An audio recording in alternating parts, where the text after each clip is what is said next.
How's it going, guys? It's Sunday morning, and today I thought I would speak a bit about all the various ways that we've planted seeds so far this year. And the reason is because there's pros and cons for each way you plant a seed. So if you plant seeds in a polytunnel, or if you plant them directly into the ground, or you plant them inside first, or anyway, there's always a pro and a con to the way you do things. And I've learned quite a lot over the last couple of months, just because I've never planted in a polytunnel before, and because I've never planted things so early in the season or early in the year.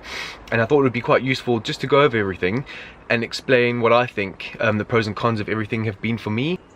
Okay, so the first place we planted seeds this year was straight in the polytunnel, and when I first did that I thought, well, you know, it's a polytunnel, so it's going to be a lot warmer and these seeds will start growing pretty much straight away. But in fact we actually had not that much success, with exception to these. These have done really well. You know, they're coming along quite nicely. Okay, so the next thing we did was plant stuff directly outside, straight into the soil, and it's actually doing really well. So all the spinach along here is coming out. There's not much happening in those two beds at the moment, but in the farthest four, quite a few things are coming out. Don't know if you can see, you know, some of it's just weeds and things like that, but I can see, you know, the rows, because obviously everything's in a straight line, so I can see where the stuff I've planted is actually starting to come out. And lastly, I never ever put this on camera, but I'm sure I've mentioned it before, that I planted a few seeds inside just to see how they would do. And I mean, I knew they would do better, obviously, because it's a lot warmer inside, but I wanted to see the difference in how quickly they grew. So I'll show you those right now. Okay, so straight away you can see how really big these are. Got 1, 2, 3, 4 courgette plants. I mean, if you look how big that is compared to the size of my hand, that's doing really well. And then we've got 1, 2, 3, 4, 5, 6 tomato plants. And I mean, look at the difference in those compared to the ones outside. On a side note, here is our other cat. Her name's Izzy, and she pretty much sleeps all day. That's why you never ever see her. Okay, so those are all the different ways we've planted seeds this year. So we've done in the polytunnel, straight into the ground, and some inside. And like I mentioned, they all have various pros and cons. So just to name a couple that I've found. So I'll start with the polytunnel because that's where we first started. The pros are it's sort of a slightly controlled environment from the elements, or it's protected from the elements. The temperature should really kind of stay consistent, but it stops things getting to the seedlings that you don't want getting there, so pets, bugs and things like that. It's a good place to work when it's still cold or when it's raining outside, so you're protected. So if you want to stop planting seeds and you haven't got space inside, or you don't want to get dirt everywhere, a polytunnel is a perfect place. Some of the cons that I've found is that you need to have a really good spot for it. Unfortunately, the back of the garden was the only real place we could put it, and it doesn't get the most sunlight, so that's probably hampered some of the seeds growing.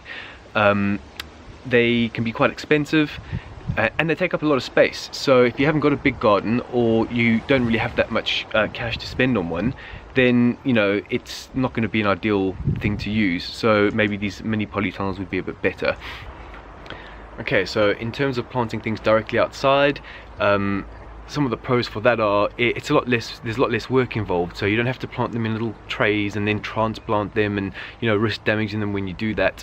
You know, the seeds literally go straight into the ground, and then you start looking after them from there. Conversely is when you're planting things in pots before they go into the ground, there's less soil to prepare because you know the pots are smaller, whereas if you're planting directly into the ground, so you've got to get the whole area ready. You know, you need to dig all the stones and all that kind of stuff up, prepare the bed, get compost in a larger area, you know, so it takes a bit more time in that sense. So you have more control when you're planting stuff in a polytunnel. You've got more control when you're planting things straight into pots first. You know, it can be a lot quicker, a lot easier. Some of the cons about planting outside, I suppose, also I mentioned earlier, things like animals and birds and pests getting to your seedlings. something I've found as well, when you get weed seeds or seeds of other things you don't know what they are, you can't stop those from growing in the ground outside, so you often have to be careful not to pick the wrong things, or to, you know, make sure you're picking all the weeds out so they don't get your seeds don't get overgrown by those. Okay, I mean, one of the other downside about planting things outside is you need to wait for the weather to be good, especially if you're planting seeds or plants that need warm weather. And being in the UK, we don't really have that consistent weather all the time. So like I said, we've had some amazing days in spring, but we've had some really, really cold days. You know, there's been frost, there's been snow, there's been hail, so you can't rely on the weather. Oh, Pepper, you can't rely. Pepper, you can't rely on the weather when you're planting outside, or rather, you need to be able to rely on the weather when you plant stuff directly outside. What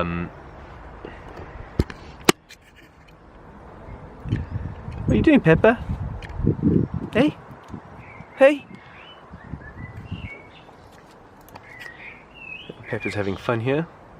Okay, and lastly, planting things inside. I mean, the pros are consistent temperature, protection from the elements. You know, there's no bugs or birds or anything like that that can get to the seeds, and they start sprouting a lot quicker.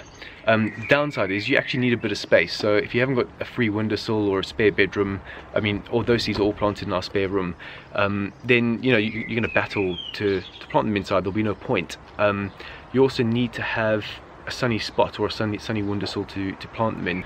The other downside about planting inside or having your seeds inside is obviously it's a bit more messier, so you'll get sand and soil everywhere, which, you know, it's not that much of a pain. You can just clean it up, but, you know, if you don't want to get dirt everywhere, then you shouldn't really plant stuff inside because it's bound to get messy. So those are just really rough ideas of you know, the pros and cons about planting things inside, outside, and in a polytunnel.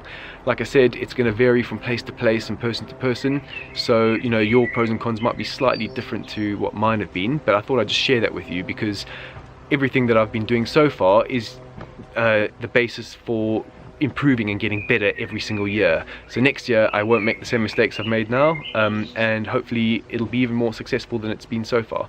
So the last thing I'm going to do today is plant some more seeds, like I said, and I'll go get those in a second, and then put them in the small mini polytunnel. Yeah, this is a really good spot to put it. If you can just watch my shadow, the sun will go across the sky like this pretty much all day, so we'll get sun here most of the day, and except late afternoon. So the stuff we plant in here, I reckon, is going to do really, really well. What are you doing, Pepper? Hey, come on, out the way. So I will be planting some green sprouting calabrese, a few more beetroot, a couple more French dwarf beans.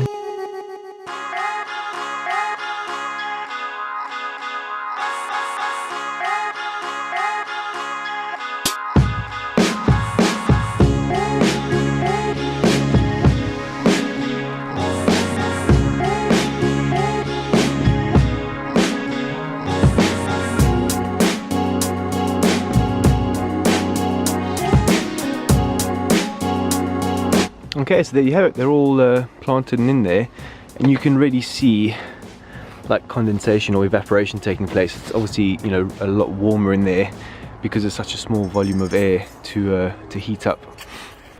Okay, so that's it for today, guys. I thought it would be a good idea just to share that all with you because, you know, like I said, it's all a learning experience for me, and hopefully I can, you know, pass on things that I learn on to you. You know, that's part of the reason why I'm making these videos. So I hope you enjoyed the episode. If you haven't subscribed yet, hit the subscribe button now. A like and a share would be very much appreciated, and I will see you guys next time. Have a good week.